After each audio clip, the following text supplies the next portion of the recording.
আমরা অনেক ব্যবসায়ীকে অনেক প্রমিস করেছি সরকার হিসেবে, এবং এটাকে আমাকে ইনহেরিট করতে হবে। আমি যদি প্রিভিয়াস সরকার প্রমিস করে থাকি, সেটা আমারই প্রমিস, সরকারের প্রমিস। সেই প্রমিসগুলোকে আমার বাস্তবায়ন করার দায়িত্ব আমার। চট্টগ্রামের ব্যবসায়ী প্রতিনিধি এবং সুশীল সমাজের প্রতিনিধি অলরুয়ারে চট্টগ্রামের বন্দর বিষয়ক আলোচনা সভা অনুষ্ঠিত।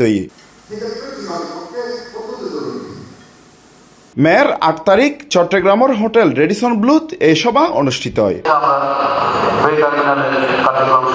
চট্টগ্রাম বন্দর কর্তৃপক্ষের চেয়ারম্যান মোহাম্মদ মনিরুজ্জামান এই অনুষ্ঠানত সভাপতির বক্তব্য হইয়ে ওনাদের কথা হলো যে এখানে শুধু আর্থিকভাবে কম্পিটিটিভ না, নিরাপত্তার বিষয়টা জরুরি। নিরাপত্তা কেমন? যেমন একটা পোর্ট যদি কোনো কারণে যদি বিকল হয়ে যায় বা কোনো কারণে যদি অচল হয়ে যায়, তখন আমাদের অল্টারনেটিভ পোর্ট আছে। বিশেষ অতিথির বক্তব্যে প্রধান উপদেষ্টার প্রেস সচিব মোহাম্মদ শফিকুল ইসলামে হইয়ে এই বন্দর বাংলাদেশের সবচেয়ে বড় বন্দর হিসেবে দেখতে চাই।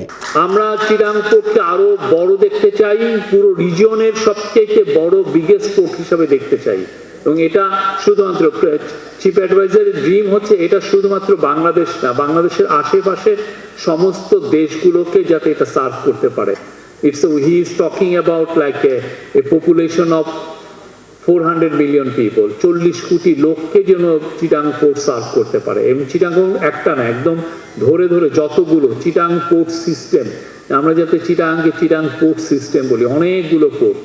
বাংলাদেশ বিনিয়োগ উন্নয়ন কর্তৃপক্ষের নির্বাহী চেয়ারম্যান চৌধুরী আশিক মাহমুদ বিন হারুন প্রধান অতিথির বক্তব্য হইয়ে বাংলাদেশের একখান উৎপাদন কেন্দ্র হিসেবে গড়ে তুলতে হইলে বন্দরের উন্নয়ন জরুরি। এতেলাই বিশ্বসেরা বন্দর পরিচালনাকারী প্রতিষ্ঠান অলরুয়ারে আরাতুন হাজগরণ ফরিব।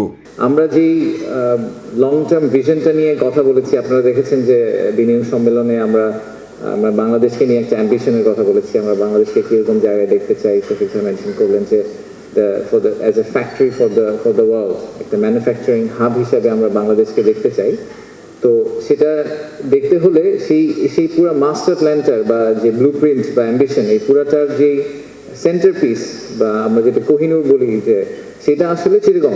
বিকজ চিটাগংকে যদি আমরা ঠিকভাবে দাঁড় করাতে না পারি, তাহলে এই পুরো প্ল্যানটা কোনোভাবেই কাজ করবে না। এই সময় বন্দরের বিভিন্ন বিষয় লইয়ে মত প্রকাশ করিয়ে পিএসপি গ্রুপের চেয়ারম্যান সুফি মিজানুর রহমান, কেডিএস গ্রুপের চেয়ারম্যান খলিলুর রহমান, বিজিএমই এর সাবেক সহ সভাপতি এরশাদুল্লাহ, বাংলাদেশ জামাতি ইসলামী চট্টগ্রাম মহানগরের আমির শাহজাহান চৌধুরী সহ অনেকেই। আমার পূর্বপুরুষ থেকে আমি দেশে আমার সমস্ত অর্জিত টাকা এই দেশেই গচ্ছিত, এদেশেই ব্যক্ত, এদেশেই প্রথিত। আমরা মাল সমস্ত ওয়ার্ল্ডে বিক্রি করি। এক্সপোর্ট যদি যেদিকে গেলে যেদিকে কাস্টমার দড়ি লাগে কি বলে খুলবে, তার আমি এক্সপোর্ট করতে আমি কাপড় বানাচ্ছি। সম্মানিত যারা আলোচনা করেছেন, বিশেষ করে ইন্ডাস্ট্রিয়ালিস্ট ব্যবসায়ীবৃন্দ যারা আলোচনা করেছেন, আমরা তাদের বক্তব্যগুলো শুনে অত্যন্ত উপকৃত হলাম। আমি আপনাকে অনুরোধ করবো সিমেন্টেনিয়াসলি আপনাকে এই যে পোর্ট দিয়ে আপনি এগিয়ে নিয়ে যাচ্ছেন। এই অনুষ্ঠানত চট্টগ্রামের পুলিশ কমিশনার, বিভাগীয় কমিশনার, ডিসি, সাংবাদিক নেতৃবৃন্দ ও বিভিন্ন ব্যবসায়ীল উপস্থিত আছেন। Hossain Abbas, C+ TV, Chittagong.